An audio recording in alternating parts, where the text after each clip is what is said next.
Question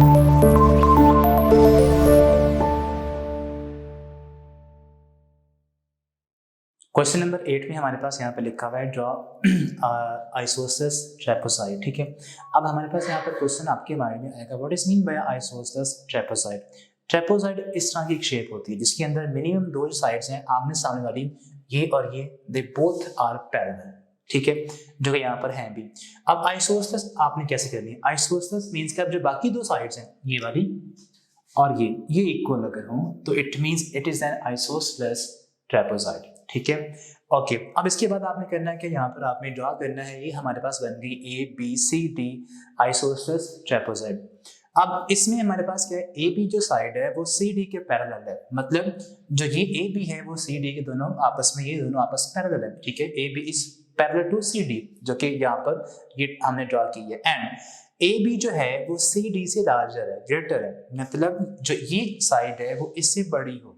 ठीक है, obviously A B जो है वो लेंथ में लग भी रही है कि सी डी से लार्जर है, ग्रेटर है। Okay, done. फिर वो कहता है कि आपने ड्रॉ करें डायगोनल्स, आपने इस शेप के ड्रॉ करने हैं डायगोनल्स। वो कैसे होते हैं? डायगोनल्स आपने ड्रॉ करने होते हैं by joining two non consecutive points. इसको ज्वाइन करेंगे सी के साथ और इसको ज्वाइन करेंगे बी के साथ, और ये दोनों डायगोनल्स मीट करेंगे पॉइंट ई के ऊपर। इसको ई का नाम दे दें आप। ठीक है, ओके। अब यहाँ पर दो ट्रायंगल्स बन रही हैं जो हमारे पास यहाँ पर फाइंडिंग है हमारी। अब उसमें हमारे पास ये है कि जो ए बी ई ट्रायंगल्स है, ये वाली ए बी ई ये ट्रायंगल, ये आपने वेरीफाई करना है, प्रूफ करना है सिमिलर है सी डी ई के, सी डी ई के। ये ट्रायंगल और ये दो ट्रायंगल्स वेरीफाई आपने करना है कि दे बोथ आर सिमिलर। ठीक है, ओके। अब यहाँ पर आपने एक कहने की प्रॉपर्टी यूज करनी है एंगल्स की। एंगल्स हमारे पास कौन से होते हैं, मैं आपको एक शेप बना के देता हूँ। लेट्स से हमारे पास यहाँ पर ये दो पैरेलल साइड्स हैं, इनके दोनों में से एक लाइन पास कर रही है इस तरह से, दोनों को इंटरसेक्ट कर रही है। ठीक है, अब कुछ एंगल्स बनते हैं यहाँ पर, उनमें से एक ये जो एंगल होता है ये वाला एंगल, और ये इधर से ये वाला एंगल। ठीक है, दे बोथ आर, इनका नाम होता है अल्टरनेटिंग ऑपोजिट एंगल्स, और ये इक्वल होते हैं। ठीक है, यानी कि हमारे पास सिंपल ये वाला एंगल और ये वाला एंगल, इधर से ये वाला और इधर से ये वाला angle with the same line, वो क्या होते हैं? दे आर इक्वल, और इनका नाम जो होता है they are alternating opposite angle. यहाँ पे हमारे पास कौन से बन रहे हैं? देखिए ये लाइंस अगेन ये और ये पैरेलल है, अगेन ये लाइन और ये बोथ आर पैरेलल। ये जो डायगोनल है ये इंटरसेक्ट कर रहा है इसको भी और इसको भी, पास कर रहा है ना इस तरह से, जिस तरह ये पास कर रही है। तो इसमें देखें जो ये वाला एंगल है, ये एंगल और ये एंगल इधर से, ठीक है, ये दोनों क्या है? They both are alternating opposite angles. ठीक है, दोनों इक्वल है, तो इट मींस हमारे पास ये अगर आप इसको एज अ कहने के पॉइंट यूज करें सिंपल कि as in triangle in the correspondence of triangle, पहले हमारे पास है ए बी ई,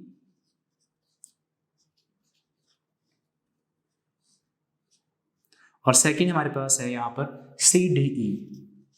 अब इनमें देखें क्या क्या चीजें इक्वल आ रही हैं। एक तो हमारे पास ये वाला एंगल और ये एंगल इक्वल आ रहा है। अब इसका नाम क्या है? इस एंगल का नाम होगा ई, ए और बी। ठीक है, ए पर एंगल है तो इसको दरमियान में लिखेंगे आप। आर्म्स क्या है? इसकी आर्म्स है ई, और ए से ई और ये ए से बी, तो पढ़ेंगे इसे किस तरह से? ई, ए और बी, ये एंगल बनता है। So angle E A B, measure of angle E A B is equals to, यहां से इसका नाम बनता है A C D angle, measure of angle A C D.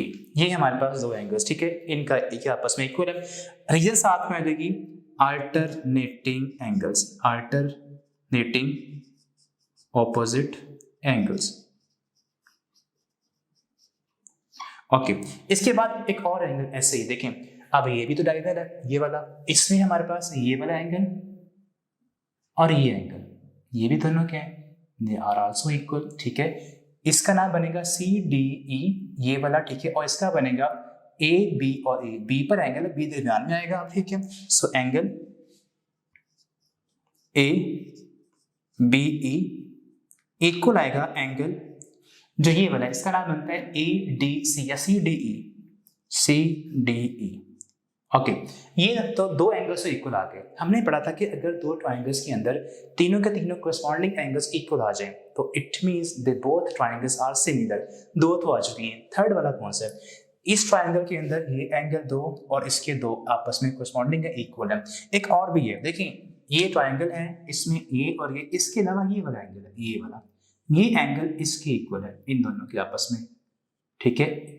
Okay ये एंगल भी आपस में, अब इसका नाम क्या बनता है? इस ट्राइंगल के अंदर इस एंगल का नाम बनेगा A E B. So angle A E B is equal to angle, उस एंगल का नाम बनता है सी ई डी, सी ई डी। अब ये इसकी रीजन साथ यही आनी थी, ठीक है, अल्टरनेटिंग ऑपोजिट एंगल। अब ये हमारे पास है सिंपल ऑपोजिट एंगल्स, ठीक है, simple they are opposite angles, आमने सामने वाले, जिस तरह ये और ये they are opposite angles, equal होते हैं दोनों के दोनों, ठीक है। अब आपके पास ये हो चुके हैं तीनों एंगल्स इक्वल। सिंपल अब आपने करना है क्या है, now as all the corresponding angles are equal, so all the corresponding angles are congruent or equal, corresponding angles are equal, so it is verified triangle ABE is similar to triangle CDE। ये तो verify हो चुका है, ठीक है। तो ये आपका क्वेश्चन का हाफ पार्ट था। अब इसके बाद वो हमारे पास कह लें कि स्टेटमेंट को पढ़ें तो इसके आगे कुछ और भी लिखा हुआ है। अब वो हमारे पास क्या है लिखा हुआ है, अब हमारे पास कुछ लेंस यहाँ पर गिवन है। अब वो लेंस आप यहाँ पर मार्क कर लें। वो हमारे पास क्या क्या है, उसमें हमारे पास लिखा हुआ है, पहले तो हमारे पास यहाँ पर ए बी जो है वो गिवन है 8 सेंटीमीटर्स की, तो यहाँ पे हमारे पास आ जाएगा ए बी 8 सेंटीमीटर्स। उसके बाद हमारे पास यहाँ पर है सी डी 4 के इक्वल, ये 4 है, and then we have a say E 3 के इक्वल है, ए से ई ये 3 के इक्वल है, और फाइंड आपने करना है सी ई, ये आपने फाइंड, इसे हम एक्स कह देते हैं, ये आपने फाइंड करनी है। तो सिंपल आपने रेशियोज बनानी है इनकी, पहले इनकी बेसिस आमने सामने, इसकी रेशियो इसके साथ, ठीक है। सो ट्राई सिंपल बनाएं, मेजर ऑफ ए डी, इसकी रेशो लें आप इसके साथ सी डी के साथ, इक्वल्स टू, अब ये और ये, ठीक है, इनकी रेशो बनाएं ए से ई तक, इस वाली ट्रायंगल में नीचे वाली में ये बनती है, पहले ये आएगी ए से ई साइड ओवर ई से सी। अब इनकी वैल्यूज पुट कर दें आप, ए बी 8 के इक्वल है, सी डी 4 के इक्वल है, यहाँ पे ए ई हमारे पास 3 था और ये x है, हमने फाइंड करना है e से c ये वाली x की वैल्यू। अब इनको डिवाइड करेंगे 2 आएगा 3 ओवर x, x यहाँ पर डिवाइड इधर आकर मल्टीप्लाई हो जाएगा 2 के साथ, अब ये 2 इधर मल्टीप्लाई इधर आकर डिवाइड हो जाएगा 3 ओवर 2, इनको डिवाइड करेंगे आंसर आएगा 1.5 सेंटीमीटर। ये हमारे पास रिक्वायर्ड सी ई जो थी लेंथ उसकी वैल्यू आ चुकी है। क्वेश्चन नंबर 9 की हमारे पास यहाँ पर स्टेटमेंट लिखी हुई है, regular dodecagon has its length decrease by a factor of 1 over square root 2, ठीक है। और फिर हमारे पास यहाँ होगा if the perimeter of the original dodecagon is 72 centimetres then what is the side length of the original of the scaled dodecagon. अब इसका मीनिंग क्या है, हमारे पास एक शेप है विच इज रेगुलर डोडेकागोन, मतलब a 12 sided closed shape is called dodecagon. ऐसी shape जिसके अंदर 12 साइड्स सभी इक्वल हों उसको बोलते हैं डोडेकागोन, ठीक है। ओके अब हम कहते हैं कि हर एक की लेंथ x x है, ये भी x ये भी x, ये सारा इसका आ जाएगा, सभी साइड्स को x को सम करेंगे तो इसका आ जाएगा पेरीमीटर। अब वो जो पेरीमीटर हमारे पास है वो गिवन भी है, ठीक है, वो 72 है। हमारे पास ओरिजिनल लेंथ नहीं गिवन, लेकिन हमारे पास सभी लेंथ्स को सम करके जो आंसर आएगा वो गिवन है विच इज पेरीमीटर, वो 72 है। तो सभी लेंथ्स को प्लस करें या फार्मूला अप्लाई करें पेरीमीटर का, वो क्या होता है सभी लेंथ्स को प्लस करना। अब लेंथ्स हमारे पास टोटल 12 है, 12 टाइम्स x हो जाएगा, ठीक है, x प्लस x, इसको आप 12 टाइम्स ऐड करना है, ठीक है। तो ये आ जाएगा 12x इक्वल ये है 72 के। x फाइंड करने के लिए 72 ओवर 12 कर दें, इतना ला के आप तो x हमारे पास फाइनली यहाँ से आ जाएगा 6 के इक्वल। ये हमारे पास आ गई है 6 सेंटीमीटर ओरिजिनल डोडेकागोन की एक लेंथ की वैल्यू, ठीक है। अब वो कहते हैं अगर हम क्या करें, अगर हम हर लेंथ को डिक्रीज करें बाय अ फैक्टर ऑफ 1/√2, ठीक है, then what is the length of a scale. Scale में जो कम हो जाएगी, ठीक है, यानी कि स्केल में जो चेंज हुई है, जो कम हुई है लेंथ, वो कितनी बचेगी पीछे हर साइड की, ठीक है। उसके लिए आप लिखते हैं length side length of side length of scaled डोडेकागोन।